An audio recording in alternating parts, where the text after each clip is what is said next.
Assalamualaikum warahmatullahi ta'ala wabarakatuh.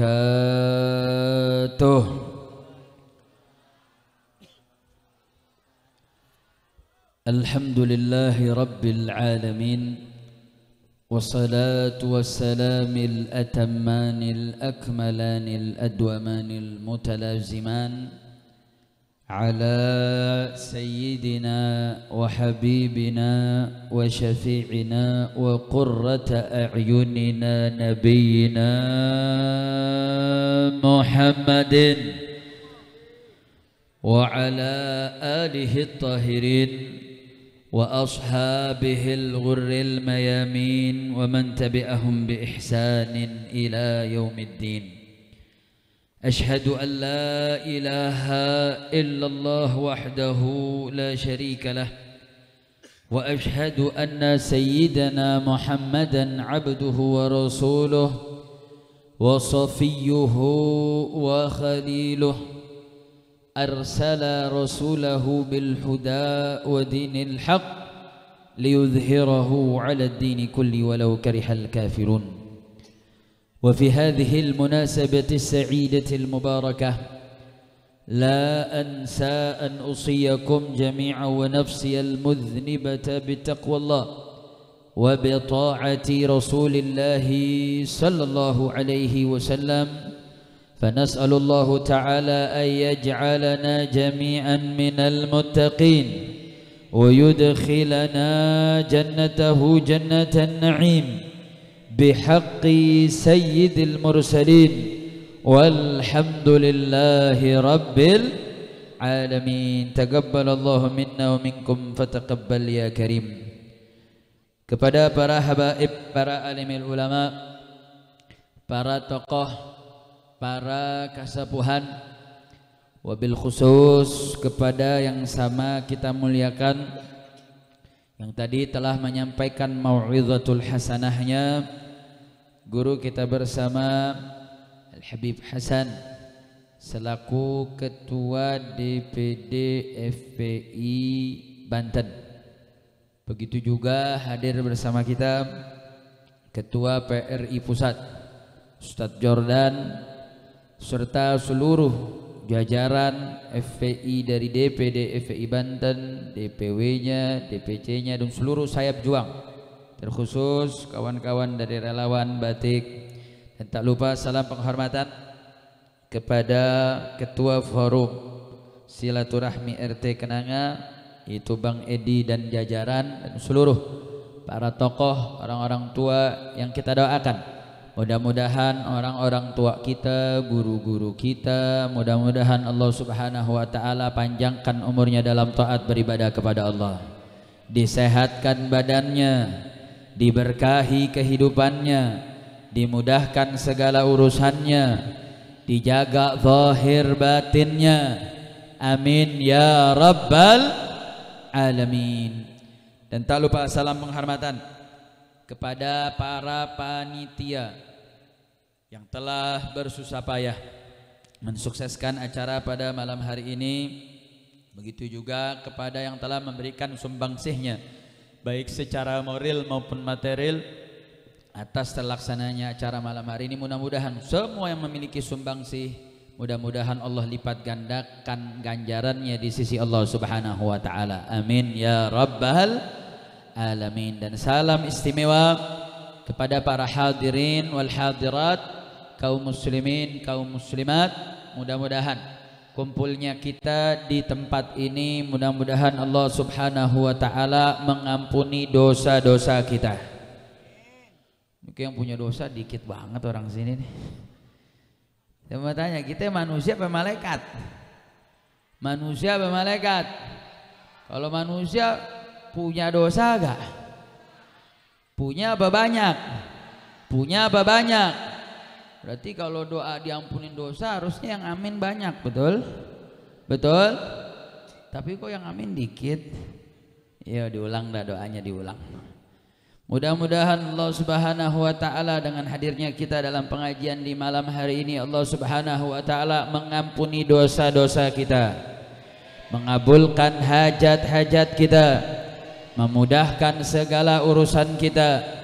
Yang sedang sakit mudah-mudahan Allah sembuhkan penyakitnya. Yang punya hajat dikabulkan. Yang punya kesulitan dimudahkan. Yang punya usaha diberkahi. Yang belum dapat jodoh dientengin jodohnya. Yang sudah berkeluarga dijadikan keluarga sakinah mawaddah rahmah. Yang belum dapat keturunan diberikan keturunan yang salihin dan salihat. Yang sudah mendapatkan keturunannya anak-anaknya dijadikan anak-anak berbakti kepada Allah dan Rasulnya.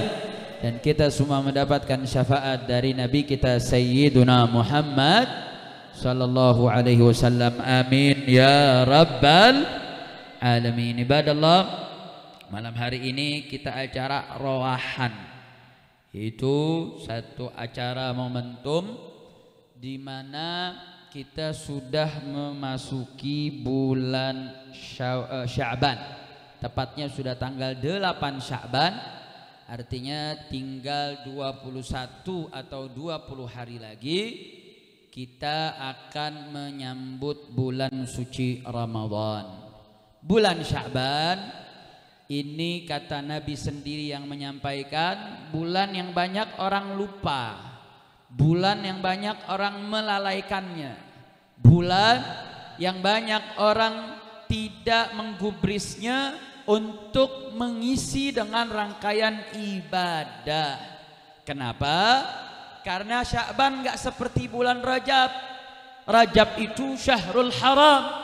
Rajab itu salah satu dari 4 bulan yang diharamkan oleh Allah Subhanahu wa taala, sehingga menjadi perhatian khusus di dalamnya oleh kaum umat Islam. Bahkan bangsa kalangan jahiliyah sebelumnya menghormati bulan Rajab. Tetapi Sya'ban yang ada antara Rajab wa Ramadan, banyak di antara kita melalaikan bulan tersebut. Makanya Nabi kita Sayyiduna Muhammad sallallahu alaihi wasallam mengatakan dalam salah satu riwayatnya, akhbarani Jibril, telah mengabarkanku oleh malaikat Jibril bahwasanya di bulan Sya'ban ini tuftah, dibukalah abwabur rahmah, dibukalah pintu-pintu rahmat sebanyak 300 pintu rahmat. Tapi sayang, sungguh disayang, banyak di antara kita yang lalai, yang tidak memasuki pintu-pintu rahmat tersebut. Oleh karena itulah makanya para alim ulama kita sering mengajarkan kepada kita membuat acara momentum untuk mengingetin kita ini, sudah dibuatlah acara rawahan selain untuk mempersiapkan diri masuk bulan suci Ramadan, tetapi yang penting dari itu adalah bagaimana di sisa hari, di sisa waktu kita di bulan Sya'ban ini, jangan sampai kita lalaikan bulan Sya'ban, jangan sampai kita lewatkan bulan Sya'ban tanpa mengisi dengan rangkaian ibadah, tanpa mengisi dengan rangkaian taubat, dengan tidak mengisi dengan rangkaian meminta ampun kepada Allah, membaca Al-Quran dan ibadah-ibadah yang lainnya. Karena di sini Allah Subhanahu wa taala membuka pintu rahmat sebesar-besarnya. Makanya di dalam riwayat tersebut Nabi mengatakan, kenapa sih kok Sya'ban itu disebut dalam kata Sya'ban? Ini banyak maknanya, saudara. Di dalam hadis Nabi sendiri yang mengatakan sumya Sya'ban. Kenapa Sya'ban itu dinamakan Sya'ban? Lianna yatasha'ab minhu al-khair katsir. Karena bercabanglah daripada bulan ini rangkaian kebaikan-kebaikan, rangkaian rahmat dari Allah Subhanahu wa taala. Oleh karena itu sepatutnya bagi kita untuk memaksimalkan rahmat dan anugerah Allah tersebut. Bahkan dalam riwayat yang lain diriwayatkan oleh Yahya ibn Mu'adz, dikatakan Sya'ban itu memiliki 5 huruf. Ada berapa huruf? Ada berapa huruf? Apa aja hurufnya? Yang pertama apa? Sya'ban. Hurufnya apa aja tuh? Ini nggak bisa jawab, nggak lulus Iqra nih, jangan-jangan nih. Sya'ban yang pertama huruf shin. Huruf apa? Huruf apa? Shin. Yang kedua al-ain. Yang kedua apa? Al-ain. Yang ketiga al-ba. Yang ketiga apa? Al-ba. Yang keempat apa? Alif. A. Bukan A. Kalau huruf itu ada huruf, ada ism, ada musamma. Kalau musammanya, kalau huruf cuma satu disebut musammanya, makanya tadi disebut shin. Habis itu apa tadi? Ain, alba. Kalau A itu namanya isim. Musammanya itu yang dinamakan. Yang terakhir an-nun. Jadi ada berapa huruf? Yang pertama huruf apa? Shin. Yang kedua ain. Yang ketiga alba. Yang keempat alif. Yang kelima nun. Kata Yahya ibn Mu'adz, 5 huruf ini yu'ti ata lil mu'minin liman Yahya al-Sya'ban, bahwasanya 5 huruf ini akan memberikan pemberian sesuai dengan hurufnya barang siapa yang menghidupkan bulan Sya'ban dengan rangkaian ibadah. Tadi Sya'ban terdiri dari 5 huruf. Huruf pertama shin. Barang siapa yang memuliakan bulan Sya'ban, maka dia akan mendapatkan syaraf, mendapatkan kemuliaan. Ketika seseorang betul-betul mampu menghidupkan bulan Sya'ban, maka dia akan mendapatkan kemuliaan di sisi Allah Subhanahu wa taala. Siapa yang telah mendapatkan kemuliaan di sisi Allah, maka siapapun tidak akan mampu untuk menghinakannya. Walaupun jin dan manusia bersepakat untuk menghinakan yang dimuliakan oleh Allah, demi Allah, mereka-mereka yang telah dimuliakan oleh Allah Subhanahu wa taala tidak akan mampu dapat dihinakan oleh selain Allah Subhanahu wa taala. Artinya apa? Dengan kita memuliakan bulan Sya'ban, maka kita akan mendapatkan kemuliaan dari Allah Subhanahu wa ta'ala. Kira-kira mau tidak dapat kemuliaan dari Allah? Mau tidak dapat kemuliaan dari Allah? Kalau mau dapat kemuliaan dari Allah, siap hidupkan bulan Sya'ban? Siap banyak beribadah di bulan Sya'ban? Takbir! Jadi kemuliaan yang kita dapat, saudara. Yang kedua, al-ain. Selain asyaraf kemuliaan, yang kedua al-ain bimakna al-ulu, ketinggian magam di sisi Allah Subhanahu wa taala.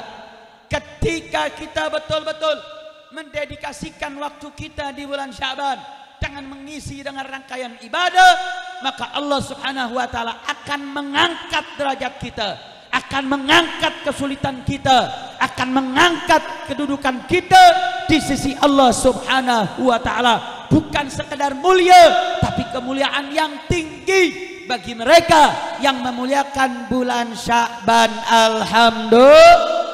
Alhamdulillah. Tadi yang pertama huruf apa? Yang kedua yang ketiga apa? Al-ba'u. Al-ba' bimakna al-bir, kata Yahya ibn Mu'adz. Barang siapa yang memuliakan bulan Sya'ban, maka dia sedang melakukan perbuatan baik, dia sedang berbakti, dia sedang mendedikasikan dirinya bagi Allah Subhanahu wa taala, dan itu merupakan satu anugerah bagi mereka-mereka yang menghidupkan bulan Sya'ban. Shin, ain, ba. Kemudian al-alif. Barang siapa yang telah mendapatkan syaraf dari Allah, mendapatkan al-ulu, ketinggian magam, sehingga dia telah menjalankan prosesi berbakti kepada Allah, dia beribadah mendekatkan diri kepada Allah, maka dia akan mendapatkan ulfah, kelembutan, ketenangan, kenyamanan, karena syaraf dia telah terima. Dia telah mendapatkan ul-ulu fi magamillah, serta dia telah mendapatkan al-bir, berbakti, menjalankan perintah kepada Allah Subhanahu wa taala, maka dia akan mendapatkan ulfatun minallah.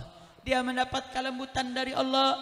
Andai kata sebelum bulan Sya'ban dia mendapatkan kesulitan, dengan keberkahan bulan Sya'ban dia mendedikasikan waktunya untuk Allah dan Rasulnya, insya Allah kesulitannya akan dimudahkan oleh Allah Subhanahu wa ta'ala. Segala problematinya akan Allah selesaikan dengan keberkahan bulan Sya'ban.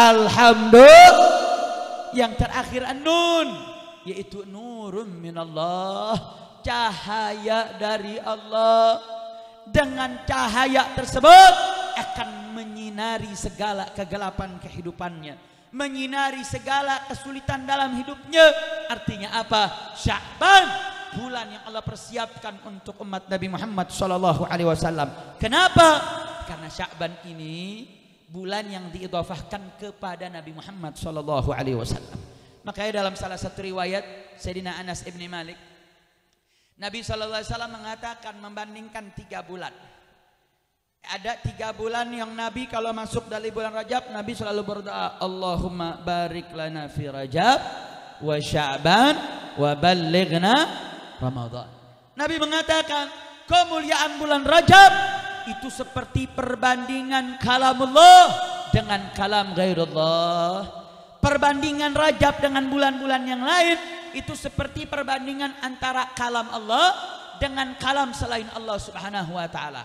Saya mau tanya, kalam Allah mulia tidak? Firman Allah mulia tidak? Mulia tidak? Mulia, Saudara. Firman Allah, kalam Allah itu pasti benar, mustahil salah. Betul? Betul? Orang sini nggak yakin nih. Firman Allah, saya mau tanya, firman Allah pasti benar? Pasti benar atau tidak? Pasti benar atau tidak? Pasti benar atau tidak? Sedangkan kalau kalam manusia bisa benar bisa salah. Betul? Betul? Kalau sudah firman Allah pasti benar, mustahil salah. Kenapa? Karena Allah zat yang maha benar, karena Allah maha mengetahui, karena Allah tidak mungkin salah, karena Allah adalah sumber kebenaran. Kemuliaan firman Allah itu jauh daripada segala macam kalam-kalam makhluknya. Kira-kira jelas tidak? Jelas tidak? Nah, kemuliaan kalam Allah dengan kalam-kalam yang lainnya itu begitu luar biasa. Begitulah kemuliaan bulan Rajab dengan bulan-bulan yang lainnya. Setelah itu Nabi melanjutkan perbandingan bulan Sya'ban dengan bulan-bulan selainnya seperti nafsi wa anil anbiya wal mursalin, seperti perbandinganku dengan para nabi, dengan para rasul selain diriku. Saya mau tanya, Nabi Muhammad mulia tidak? Nabi Muhammad agung tidak? Agung tidak?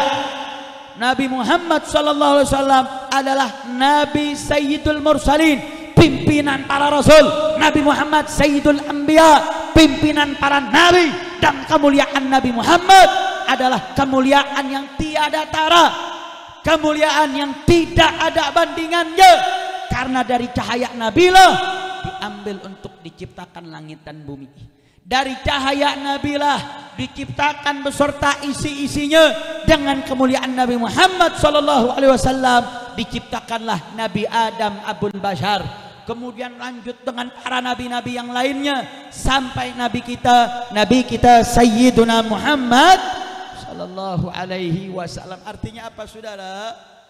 Kemuliaan bulan Sya'ban dibanding bulan-bulan yang lainnya, perbandingannya seperti dibandingkannya nabi dengan para nabi-nabi dan rasul yang lainnya. Artinya bulan Sya'ban ini bulan mulia. Dilanjutkan bulan Ramadan, Nabi mengatakan bahwa perbandingan bulan Ramadan seperti perbandingan Allah dengan selainnya, dengan makhluknya. Artinya apa? Ini 3 bulan yang berendeng, Rajab, Sya'ban, Ramadan. Ini bulan yang mulia, bulan yang agung, bulan yang sangat-sangat disayangkan kalau kita tidak memaksimalkannya. Nah, Habib, saya bulan Rajab kemarin puasa enggak, istighfar jarang, saya lalai Habib. Bagaimana Habib? Ma fat-fat, ma la yudrakul qul la yudrakul jul. Apa yang sudah berlalu biarlah berlalu. Ma fat-fat biarlah berlalu. Ma la yudrakul qul la yudrakul jul. Selama tidak bisa dapat semuanya, katakan Rajab kita sudah kelewatan. Rajab jarang kita istighfar, padahal di situ bulan Allah sedang obrak ampunan Allah kepada kita, Saudara. Sekarang bagaimana Habib? Sekarang masuk bulan Sya'ban, ini masih di pekan pertama, Saudara. Kita baru lewat 1 pekan pertama, masih ada 3 pekan lagi. Di mana waktu kita untuk memaksimalkan diri kita, saudara? Ma la yudrakul khul, la yudrakul jul. Selama kita nggak bisa dapat semuanya, jangan ditinggal semuanya. Saudara, sudah cukup. Kita ini dari 12 bulan, sekian bulan kita sering lalai. Sekian bulan perintah Allah sering kita nggak maksimalkan kerjakan. Larangan Allah sering kita langgar, saudara. Kalau di bulan yang mulia seperti Rajab, di bulan mulia seperti Sya'ban, di bulan agung seperti Ramadan, kita masih acuh tak acuh, kita masih nggak peduli dengan taat, kita masih tetap melakukan maksiat. Bulan apa lagi yang kita akan bertobat kepada Allah? Saudara, kalau alim ulama mengatakan al-ams yang telah lalu itu ajal, sesuatu yang sudah berlalu. Al-an, al-yum huwal amal. Hari ini adalah harinya kita beramal. Wal ghad, hari esok itu amal, itu sebuah harapan. Jangan, kata ulama mengatakan jangan ditunda-tunda. Jangan nanti entar sok, entar aja ngamalnya, besok saja amalnya, saudara. Jangan. Siapa yang jamin umur kita bisa sampai bulan Ramadan, saudara? Bulan Sya'ban saja belum tentu umur kita sampai, saudara. Siapa yang menjamin umur kita bisa sampai bulan Ramadan? Siapa yang menjamin umur kita bisa sampai tua? Siapa yang bisa menjamin umur kita ada di genggaman kita? Makanya ulama mengatakan al-ams yang lalu itu ajal, sesuatu yang sudah berlalu, saudara. Al-yum, waktunya beramal. Yang dikatakan beramal itu sekarang, bukan besok. Hari ini, selama hayat masih dikandung badan. Jadikan kita beramal, saudara. Di dalam Hasyiatil Baijuri, Imam Al-Baijuri mengatakan para ulama diberikan ru'yah. Apa ru'yahnya, saudara? Bahwa surga itu tanahnya itu adalah dasarnya al-iman. Maksudnya apa? Kita tidak akan punya kapling di sorga tanpa iman. Bu, mau punya kapling nggak? Mau gak? Ini kapling yang nggak bakal diserobot sama tetangga. Ini kapling yang nggak bakal diambil sama Satpol PP. Mau nggak, Bu? Mau gak? Ini bapak-bapaknya cemburu nih. Gue sengaja manggil ibu-ibu kalau nggak dipanggil dia suka ngobrol sendiri. Lu jangan cemburu dah ya. Kata ulama diru'yahkan bahwasanya al-jannah ini, surga ini, tanah modalnya biar pusat punya, modalnya bil iman, biqauli la ilaha illallah Muhammadur Rasulullah. Biduni hada nggak punya kita kapling, saudara. Tapi nggak berhenti di situ ru'yah, saudara. Kemudian diperlihatkan wa asjaruha al-a'malus salihah, dan pohon-pohonnya tanah tersebut itu adalah amal-amal soleh kita. Saya mau tanya, kita punya tanah, tapi tanahnya dibangun enggak, ditanam enggak. Saya mau tanya, kira-kira tuh tanah manfaat gak? Manfaat gak? Yang tukang tanah enggak manfaat, Beb. Ntar bisa buat apa namanya? Buat kontrakan. Ya kalau kontrakan dibangun juga. Ini tanah dibiarin, diantepin, dibiarin begitu, saudara. Makanya dalam kitab fikih itu ada namanya Ihyaul Mawad, menghidupkan tanah-tanah yang mati. Artinya apa? Tanah mati nggak boleh, saudara. Nah sama, ini perbandingannya di akhirat kelak. Kita masuk surga. Kalau mau di surga punya dapat banyak fasilitas, kalau ingin mendapatkan rangkaian kenikmatan, wa asjaruha al-a'malus salihah, pepohonan yang kita bisa tanam di tanah kita kelak, itu adalah amal-amal soleh. Artinya apa? Sholat Anda itu tanaman Anda nanti di akhirat, saudara. Puasa Anda itu tanaman Anda di akhirat. Ibadah Anda, nafkah Anda, sedekah Anda, berbuat baiknya Anda, segala amal kebaikan yang Anda kerjakan, itu ibarat pohon yang Anda tanam di surga kelak, saudara. Kalau kita di dunia enggak beramal, kerjaannya dunia mulu, kerjaannya urusan hidup terus, tidak memikirkan urusan akhirat, maka sama saja ya Anda punya iman, Anda punya Islam, tapi jangan lupa kehidupan abadi Anda bukan di sini. Ini kehidupan kita cuma buat nyiapin bekal untuk kita mempersiapkan kehidupan abadi, saudara. Hari ini nih, sekarang kita masih ada napas sampai kita mati, saudara. Tapi setelah kematian, yang ada hanya penyesalan, saudara. Saat ini kita masih punya harapan, masih punya waktu. Kita masih bisa mengubah kehidupan kita. Kita masih mengubah yang tadinya maksiat jadi taat, yang tadinya malas jadi rajin. Tapi ketika hayat sudah dicabut oleh Allah Subhanahu wa taala, ketika kita sudah masuk ke dalam yang kubur kita, penyesalan sudah tidak ada manfaatnya. Penyesalan sudah tidak bermanfaat. Penyesalan manfaat sekarang, saudara. Saat ini, waktu ini, inilah waktu kita untuk mempersiapkan apa yang kita bisa tanam, saudara, di akhirat kelak. Sekarang waktunya kita banyak-banyakin nanam, saudara. Waktunya banyak-banyak nanam. Dan tanaman tersebut yang akan berbuah di dalam ru'yah tersebut dikatakan wa thimaruha al-ikhlas. Dan buah daripada pepohonan amal tersebut, kalau pengen berbuah, maka buahnya tanamlah pohon tersebut dengan keikhlasan. Saya mau tanya, kalau kita nanam pohon duren tapi pohonnya nggak berbuah-buah, kira-kira kita untung apa rugi tuh? Untung apa rugi? Kita nanam pepohonan tapi nggak ada buahnya, untung atau rugi? Untung atau rugi? Rugi, saudara. Kita nanam pohon buah pengen dapat buahnya. Kita nanam beras pengen dapat padinya. Kita nanam rangkaian pepohonan pengen dapat buahnya. Bagaimana pohon yang kita tanam ingin berbuah? Tanamlah dengan ikhlas, lillah wa fillah wa alallah, karena Allah dan untuk Allah.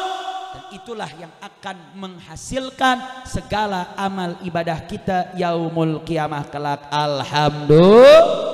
Alhamdulillah. Nah sekarang kita nih, Allah saking baiknya sama kita, dari 12 bulan ada 3 bulan kita di training sama Allah untuk mampu kemudian mendidik diri kita, untuk melatih diri kita agar mampu untuk menanam segala macam tumbuhan amal, untuk menghasilkan pohon-pohon yang menghasilkan buah-buah amal, yaitu di bulan Rajab, di bulan Sya'ban, sampai nanti kita bisa panen di bulan Ramadan. Makanya dikatakan Rajab itu syahrul badar. Rajab itu bulannya nanam, nebar benih, bulannya untuk menanam. Sya'ban itu syahrul zara', bulannya nyiram.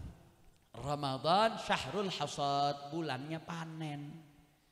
Kalau kita kan kagak, mau nanamnya di Ramadan, nyiramnya di Ramadan, panennya di Ramadan. Saya mau tanya, kalau yang kayak gitu kira-kira panennya berhasil apa gagal? Berhasil apa gagal? Yang belakang ngomong berhasil, Beb. Iya, cuman buahnya bantet. Betul apa betul? Betul apa betul? Coba nanamnya dari lama, saudara. Nanam, bibitnya dirawat, disiram. Ramadan dia panen. Kira-kira panennya bagus gak? Bagus gak? Bagus. Karena udah dari 3 bulan, saudara. Nabi saja dengan para sahabatnya, itu mereka ini generasi yang sudah diberikan khatam oleh Allah. Ini generasi terbaik. Generasi terbaik saja mempersiapkan diri masuk Ramadan itu dari bulan Rajab, saudara.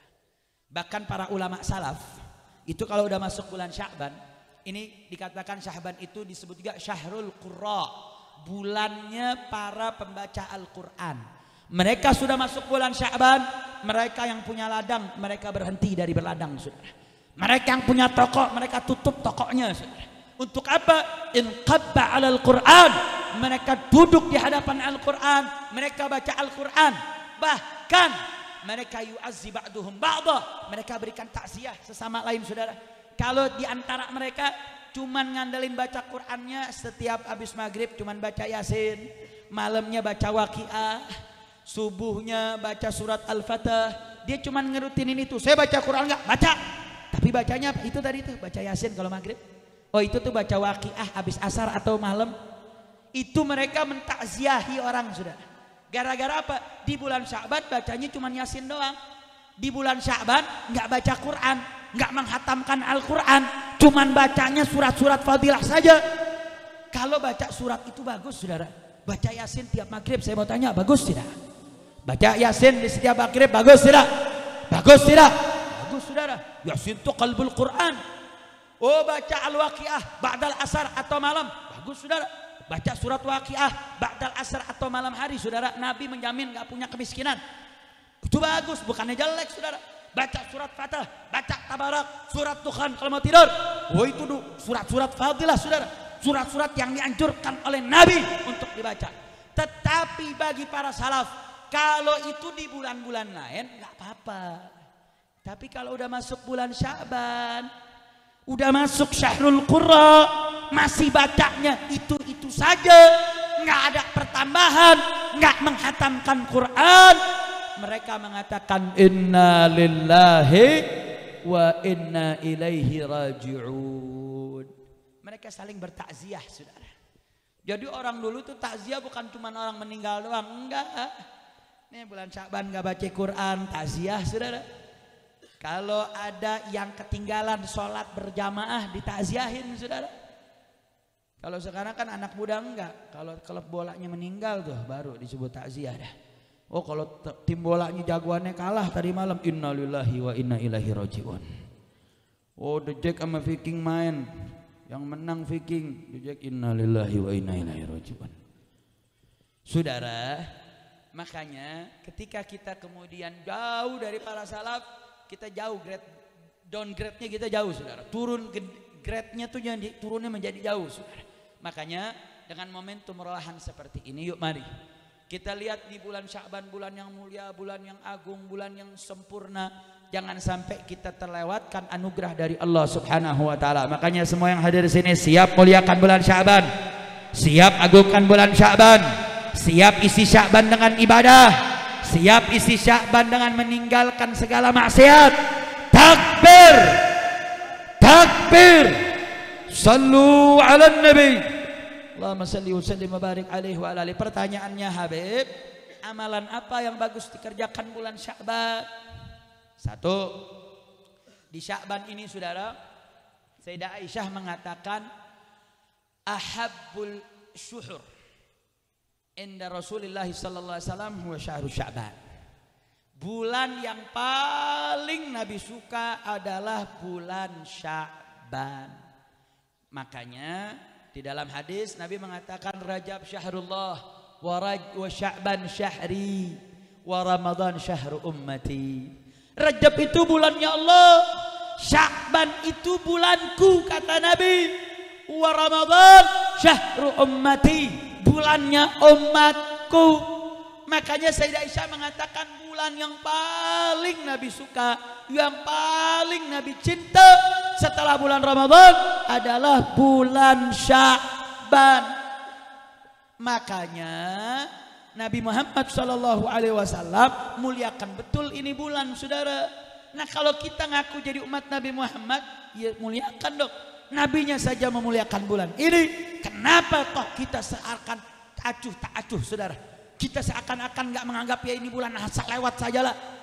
Jangan sampai seperti itu saudara. Makanya kenapa Nabi begitu cinta dengan bulan ini? Karena di bulan inilah turun ayat innallaha wa malaikatahu yusalluna 'alan nabi ya ayyuhalladzina amanu sallu 'alaihi wa sallimu taslima. Ayat ini turun di bulan Sya'ban saudara. Ayat ini turun di bulan Sya'ban. Makanya Nabi SAW cinta betul dengan bulan ini. Makanya riwayat Sayyidatuna Aisyah, Nabi paling banyak berpuasa setelah bulan Ramadan itu bulan Sya'ban saudara. Sampai-sampai diriwayatkan nggak kelihatan Nabi nggak berbuka-buka saudara. Artinya apa? Saking banyaknya mengerjakan puasa di bulan Sya'ban. Alhamdulillah. Jadi amalan pertama yang banyak harus dikerjakan di bulan Sya'ban, banyak-banyak berpuasa. Kalau bisa sebulan penuh boleh. Kalau nggak bisa minimal setiap Senin Kemis. Nggak bisa juga minimal ambil beberapa hari. Tapi sebagian pendapat mazhab Syafi'i, kalau sudah di atas 15 Sya'ban, bagi siapa yang belum qadha, terutama kalangan ummahat nih, kalangan perempuan yang ada syahriyahnya, ada bulanannya, Yang sempat ada puasa tahun lalu yang belum digogo, ingat-ingat, ini bentar lagi mau masuk Ramadan, jangan sampai tidak digogo. Nah, andai kata dia lupa, dia baru ingat di atas 15 Sya'ban setelah nisfu Sya'banan, maka bagi yang siapa yang gogo atau yang punya puasa nadar masih diperbolehkan. Atau yang ketiga, yang emang dia udah rutin dari awal Sya'ban, dia udah sering puasa, atau dia memang rutin puasa Senin Kemis setelah nisfu Sya'ban, setelah 15 Sya'ban, masih diperbolehkan saudara.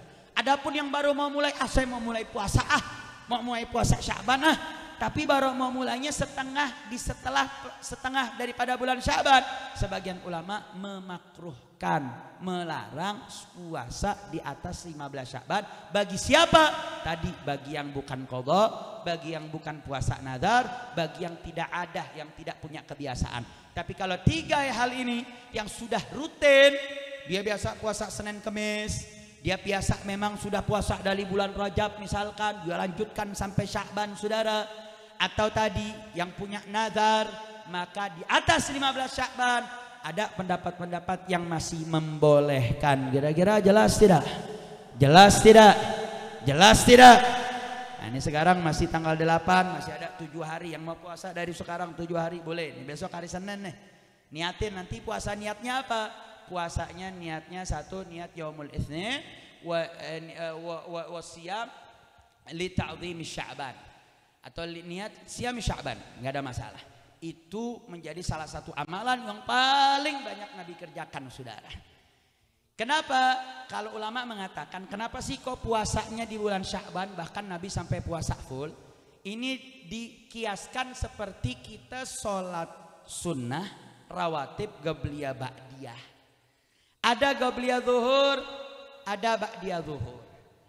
Ulama mengatakan puasa, kenapa kok Nabi puasa di bulan Sya'ban? Ini sebagai tautiah, persiapan agar nanti masuk bulan Ramadan sudah tahayya, dia sudah kondisi tubuhnya sudah terbiasa sehingga mampu memaksimalkan saat berpuasa di bulan Ramadan. Kira-kira jelas tidak? Kira-kira jelas tidak? Jelas tidak? Berarti amalan yang pertama yang dianjurkan untuk dikerjakan bulan Sya'ban adalah berpuasa. Yang kedua, tadi yang saya sudah sebutkan, bulan ini Syahrul Quran, perbanyak baca Al-Quran. Sedikit aja ibu bapak yang biasa habis sholat baca. Kalau bacanya 1 juz kebanyakan, ya baca 1 lembar.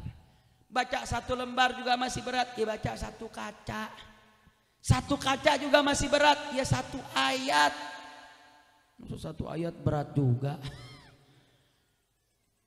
Makanya kenapa sih disebutnya Syahrul Badar, Syahrul Saqi, Syahrul Hasad? Maksudnya nih kita nih kalau kita bisa melihat Ramadan kita nanti kayak apa, lihat dari sekarang sudah. Ini kalau sekarang kita malas baca Quran, lihat deh. Ntar di Ramadannya pasti malas baca Qurannya sudah. Ini kalau di Sya'bannya nih rawatibnya bolong-bolong, qobliyah ba'diyahnya malas. Ntar pasti Ramadannya nggak jauh beda saudara. Oh kalau duhanya di Sya'ban nggak jarang ngerjain, tahajudnya nggak dikerjain, biasanya Ramadannya pasti jarang. Paling semangat di awal-awal saudara. Ibarat motor tuh, motor mesinnya dipanasinnya lambat, tapi kalau udah direjep dipanasin, Sya'ban dijaga, ketika Ramadan bisa ngebut. Betul? Betul? Makanya saudara nih dari bulan ini sekarang Sya'ban gak usah banyak-banyak, jangan terlalu langsung 1 juz 2 juz kalau belum terbiasa.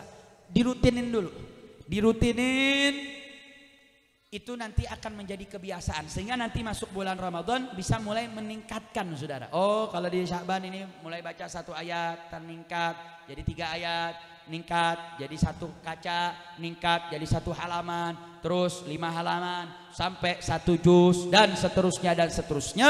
Insya Allah di bulan Ramadan kita bisa maksimal beribadah insya Allah. Jadi amalan kedua yang dianjurkan baca Al-Quran. Jadi wirid ibu bapak yang biasa rutin tuh Yasin gak dihitung tuh. Itu yang rutin lanjutin. Tapi ada rutin baca Quran khusus untuk ta'ziman li Sya'ban, ta'ziman li Syahril Qurra, pengagungan terhadap bulan Al-Quran insya Allah. Yang ketiga, amalan yang dianjurkan, banyak-banyak baca sholawat.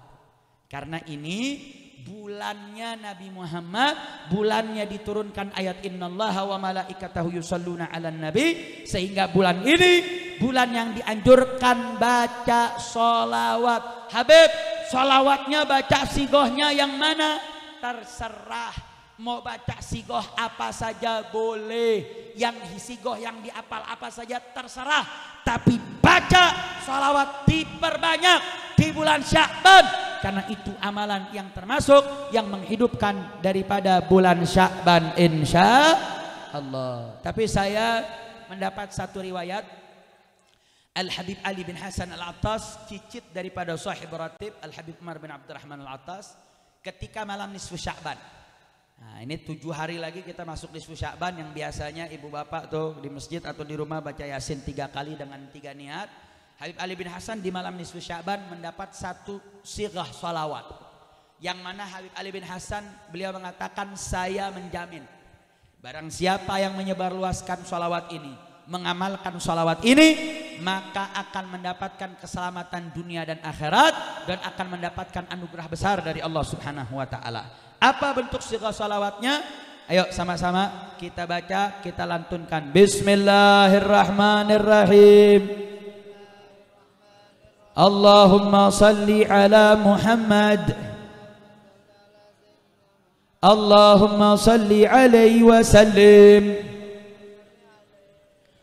Wa adhib huzna qalbi fid dunya wal akhirah. Allahumma salli ala Muhammad. Allahumma salli alaihi wa sallim. Wa adhib huzna qalbi fid dunya wal akhirah. Sekali lagi. Allahumma salli ala Muhammad. Allahumma salli alaihi wa sallim.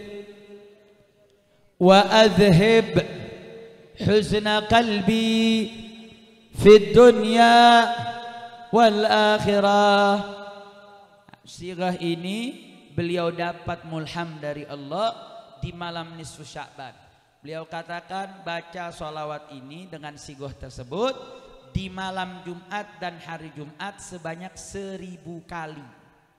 Di malam Jumat artinya dari hari Kamis kemudian maghrib itu huruf, berarti udah masuk Jumat. Karena pergantian hari dalam Hijriah itu bukan jam 12 malam, tapi ghurubus syams.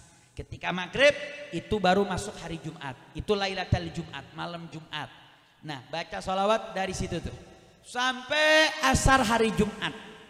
Artinya kalau mau dicicil setiap habis maghrib 200, isya 200, subuh 200, zuhur 200, asar 200 dapat 1000.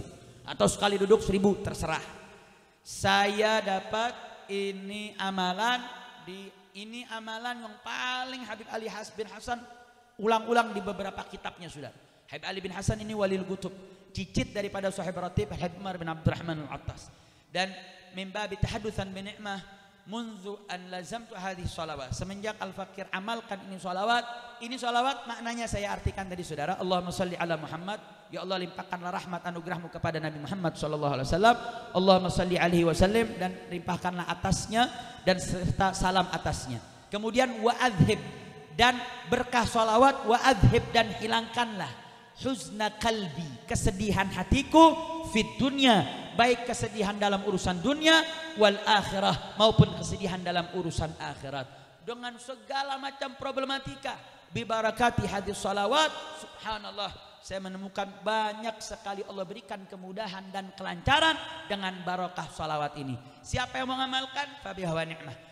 Di bulan Sya'ban ini afdal. Andai kata Habib, saya repot nggak apal-apal itu sholawatnya, nggak apa-apa. Yang penting jangan sampai nggak ada amalan sholawat di setiap harinya di bulan Sya'ban insya. Kira-kira siap baca sholawat? Siap perbanyak sholawat? Sallu ala nabi. Allahumma salli wa sallim wa barik alaihi wa alihi. Termasuk juga selain tadi amalan pertama puasa, 2 baca Quran, 3 salawat, keempat banyak baca la ilaha illallah, banyak baca istighfar dengan rangkaian-rangkaiannya. Terakhir saudara, sebagai penutup, kenapa sih kok Nabi tadi puasa begitu banyak saudara di bulan Sya'ban? Karena di bulan Sya'ban ini Al-Habib Sayyid Muhammad bin Alwi Al-Maliki dalam kitabnya Madza fi Sya'ban di muqaddimah beliau mengatakan, ada kaidah mengatakan yashrufuz zaman bima waqa'a fihi al-ahdath. Satu waktu bisa mendapatkan kemuliaan karena rangkaian peristiwa yang terjadi di dalamnya. Maka fa miqdaruha yu'ti miqdarah.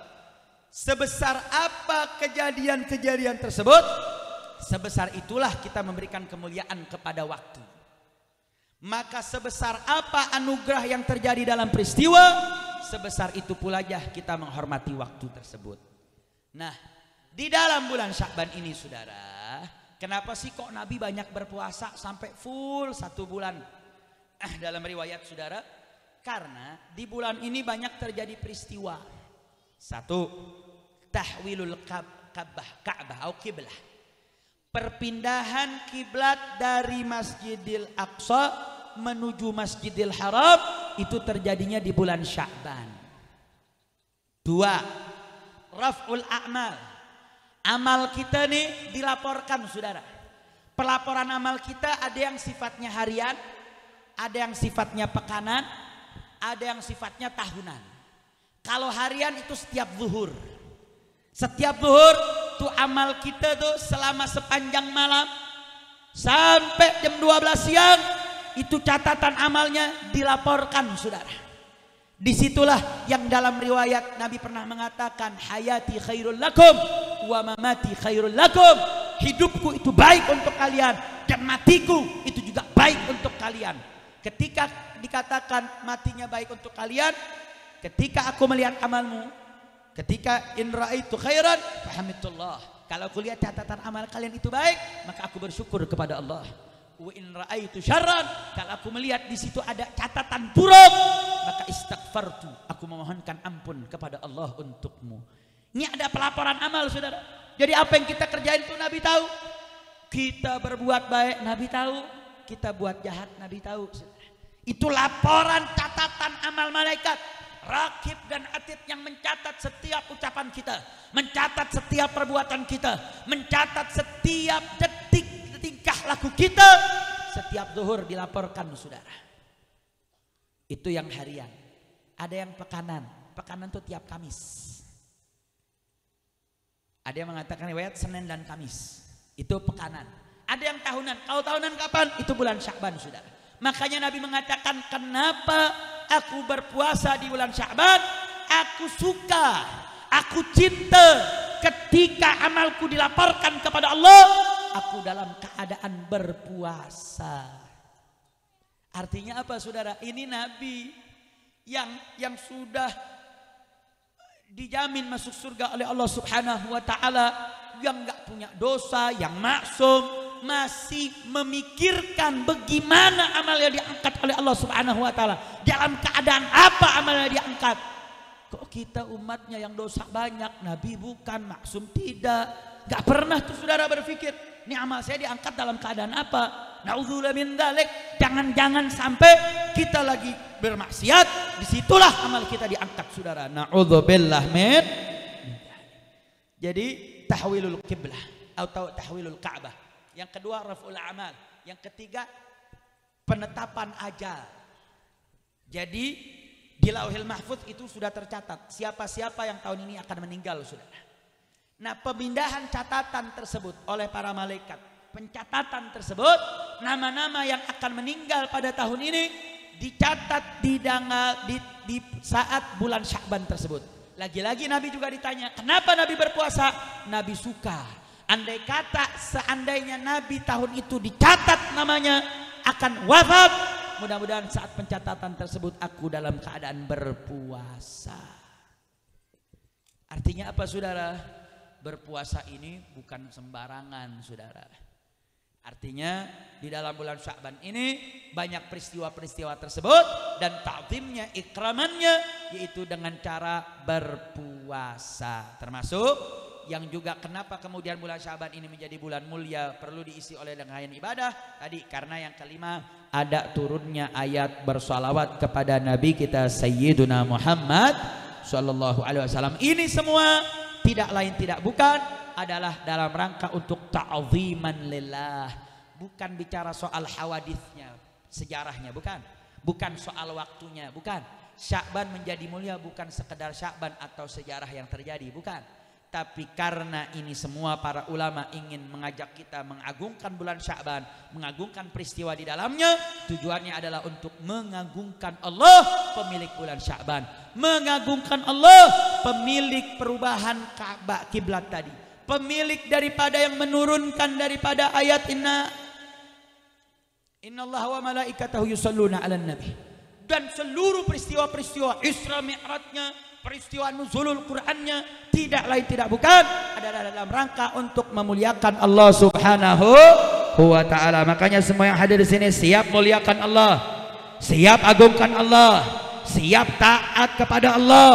Takbir, takbir, sallu 'alan nabi, Allahumma salli wa sallim wa barik alaihi wa ala alihi wa ashabihi. Makanya saudara, yuk mari jadikanlah tahun ini Sya'ban yang kita lewati menjadi Sya'ban yang paling mulia. Ramadan yang akan datang juga menjadi Ramadan yang mulia, yang bisa mengantarkan kita menjemput malam Lailatul Qadar insya Allah. Mudah-mudahan Allah berkahi kita semua. Tim hadrah masih ada? Kita baca sholawat asyghil sebagai penutup saudara. Untuk menutup majelis kita juga sudah cukup larut malam ini. Kenapa kita minta baca sholawat asyghil?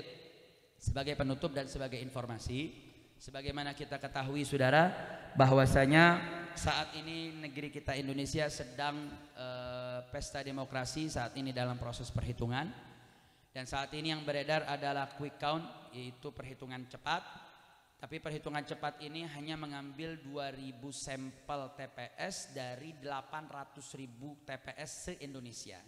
Artinya quick count ini tidak menjadi representatif hasil suara pemungutan di TPS seluruh Indonesia. Oleh karena itu saat ini tim masih terus bekerja, masih terus kemudian mengumpulkan formulir C1 yang merupakan hasil perhitungan suara, sehingga saat ini belum ada menang kalah, belum ada. Saat ini masih dalam proses yang ditunggu real count.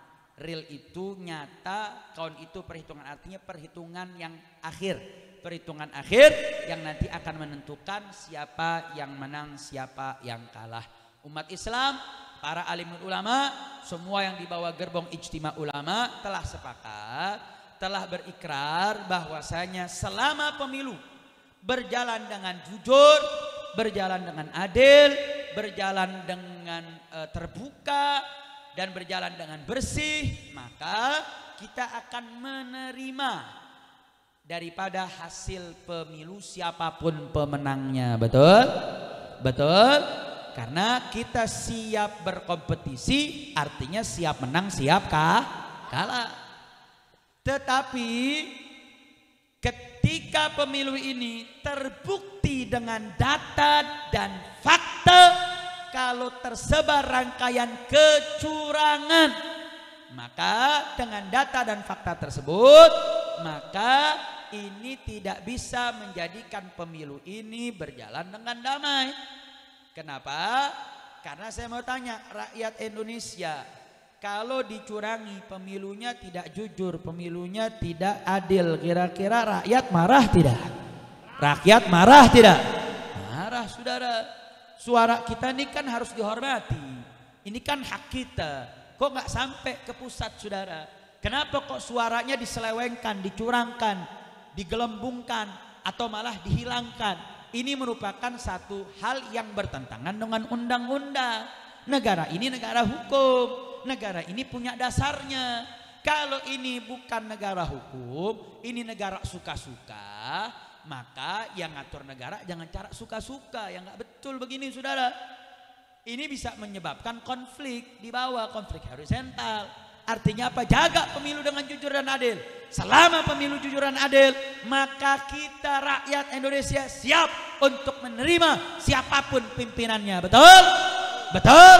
Tapi saya mau tanya, kalau pemilu berjalan dalam keadaan curang, saya mau tanya, rakyat marah tidak?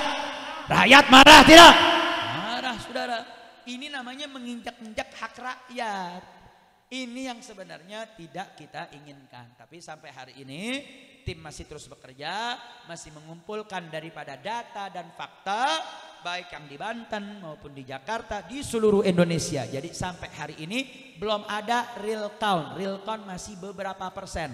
Belum sampai 100%, belum sampai ada pengumuman. Insya Allah apapun pengumumannya, nanti kita lihat pengumpulan datanya, mudah-mudahan tidak ada kecurangan. Andai kata ada kecurangan dengan fakta dan data, maka rakyat akan bersikap tegas. Betul? Betul? Saya mau tanya, siap lawan kecurangan? Siap lawan kecurangan? Siap tegakkan keadilan? Takbir! Takbir!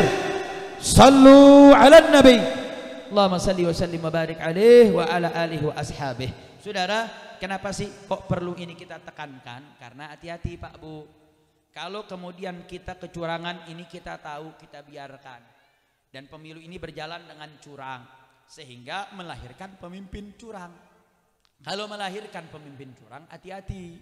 Allah sudah memberikan ancamannya dalam Al-Quran. Allah mengatakan wailul lil mutaffifin. Celakalah bagi orang-orang yang curang. Allah yang ancam, celaka bagi orang yang curang.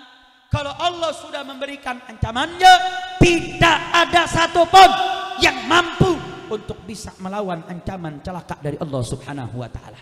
Mau oligarki, mau pejabat, siapapun Anda, jangan berani-berani Anda melanggar daripada perintah Allah, saudara. Karena kalau kita biarkan ini kecurangan, saudara, jangan harap ini negara bisa berkah.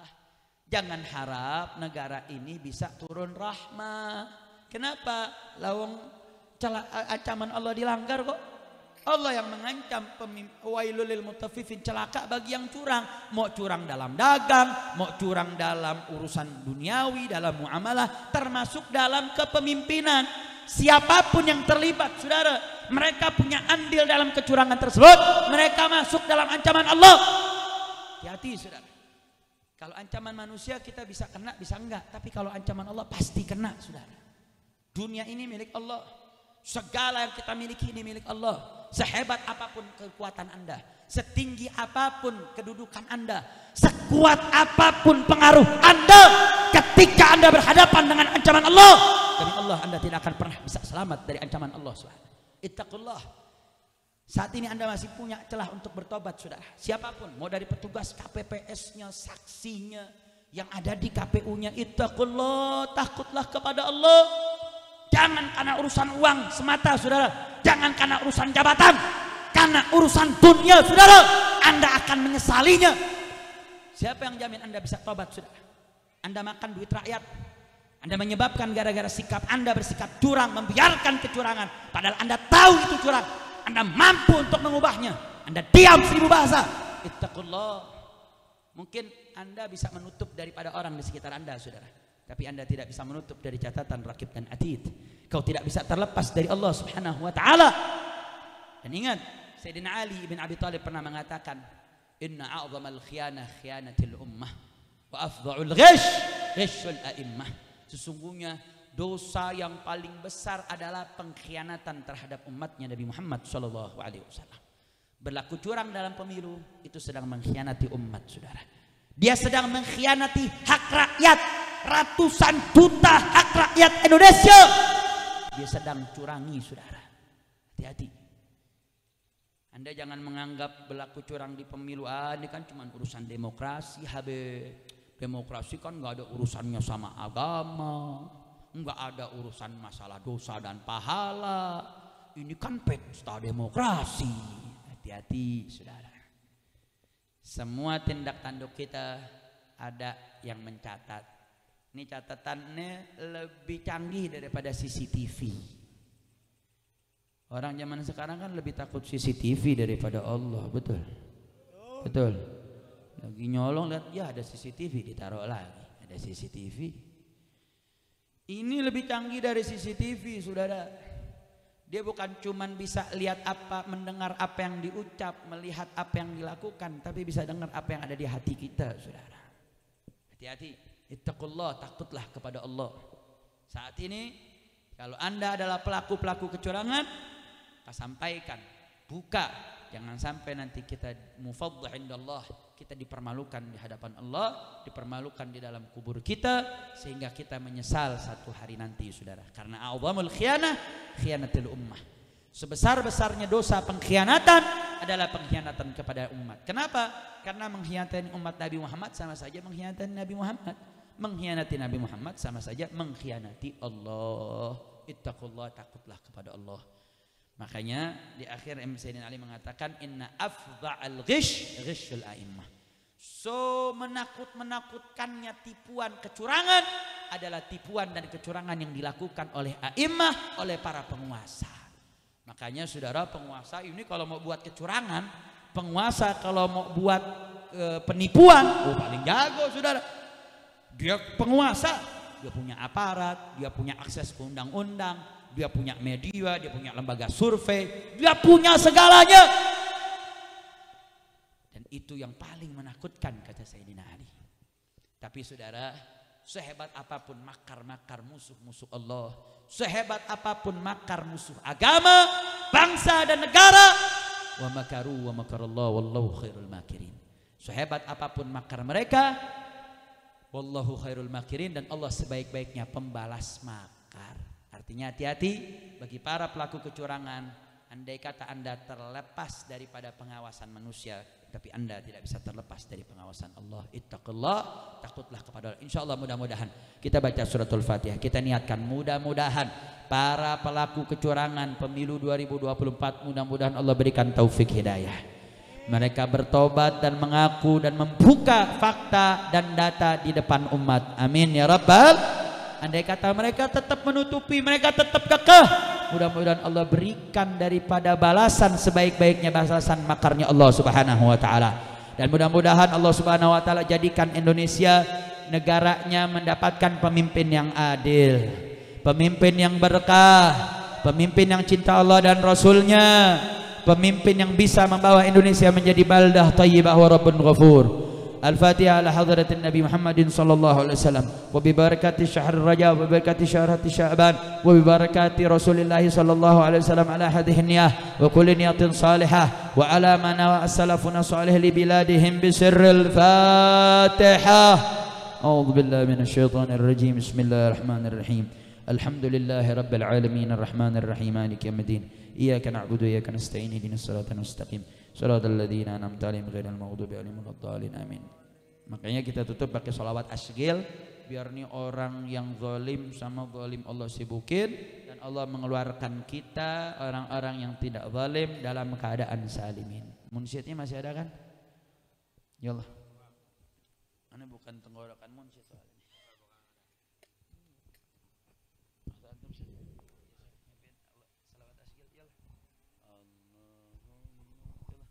Allahumma salli ala sayyidina Muhammad wa ashghili zalimin bizzalimin.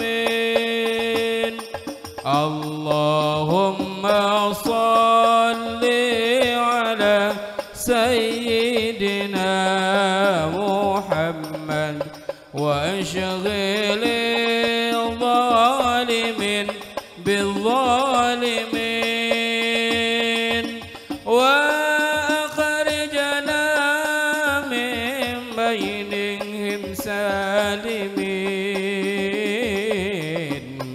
وعلى آله وصحبه أجمعين. صلى الله ربنا على النور المبين أحمد المصطفى سيد وعلى آله وصحبه أجمعين وعلى آله وصحبه أجمعين. اللهم صل على سيدنا محمد وأشغل الظالمين بالظالمين. اللهم صل على سيدنا محمد وأشغل الظالمين بالظالمين وأخرجنا من بينهم سالمين وعلى آله وصحبه أجمعين. اللهم صل على سيدنا محمد وأشغل الظالمين بالظالمين. اللهم صل على سيدنا محمد وأشغل الظالمين بالظالمين وأخرجنا من بينهم سالمين وعلى آله وصحبه أجمعين. صلى الله ربنا على نور المبين أحمد المصطفى سيد المرسلين. صلى الله ربنا على نور المبين أحمد المصطفى سيد المرسلين وعلى آله وصحبه أجمعين وعلى آله وصحبه أجمعين. Alhamdulillahirrabbilalamin. Terakhir saya pesankan ini sholawat digaungkan lagi yang banyak karena kita melihat asar dari sholawat ini saat ini sedang berjalan luar biasa. Saat ini di toko-toko elit sedang terjadi satu pertempuran, pergesekan yang cukup sangat luar biasa dan ini asar daripada sholawat ini. Jadi ini salah satu bentuk niat sumbangsih jihad kita. Insyaallah mudah-mudahan ketika ini benar-benar berjalan, Allah Subhanahu wa taala akan memberikan manfaat untuk umat Islam di Indonesia. Amin ya rabbal alamin. Maka sebagaimana tadi permintaan panitia, jadi kita sudah baca suratul Fatihah, kita tutup dengan pembacaan doa. Kita minta اللهم بحق سورة الفاتحة المعظمة وسبع المثاني والقرآن العظيم أن تفتح لنا بكل خير وأن تجعلنا من أهل الخير وأن تعاملنا معاملتك لأهل الخير وأن تحفظنا في أدياننا وأنفسنا وأموالنا وأولادنا وأهلنا من كل محنة وفتنة وبؤس وضير إنك ولي كل خير ومتفضل بكل خير ومعطي كل خير والحمد لله رب العالمين. Ini yang bisa saya sampaikan, mohon maaf atas segala kekurangannya. Wabillahi taufiq wal hidayah. Wassalamualaikum warahmatullahi wabarakatuh. Assalamualaikum warahmatullahi wabarakatuh. Alhamdulillah, demikian tausiah yang disampaikan oleh guru kita Ad-Da'i Al-Habib Muhammad bin Husain Al-Atos. Mudah-mudahan apa yang beliau sampaikan bermanfaat buat kita semua. Kami ucapkan terima kasih kepada para guru-guru dan juga para jamaah yang telah hadir pada acara Ron Akbar, dan kami atas nama Forum Silaturahim Kenaka mohon maaf apabila terdapat kekurangan di sana dan di sini. Wabillahi taufiq wal hidayah. Assalamualaikum warahmatullahi wabarakatuh. Ya Habib ya Habib ya Habib,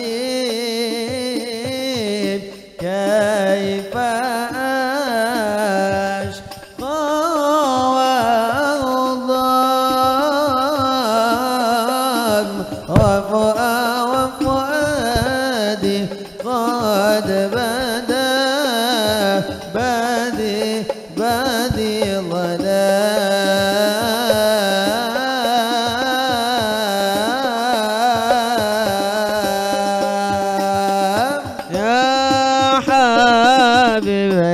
حبيبي يا حبيبي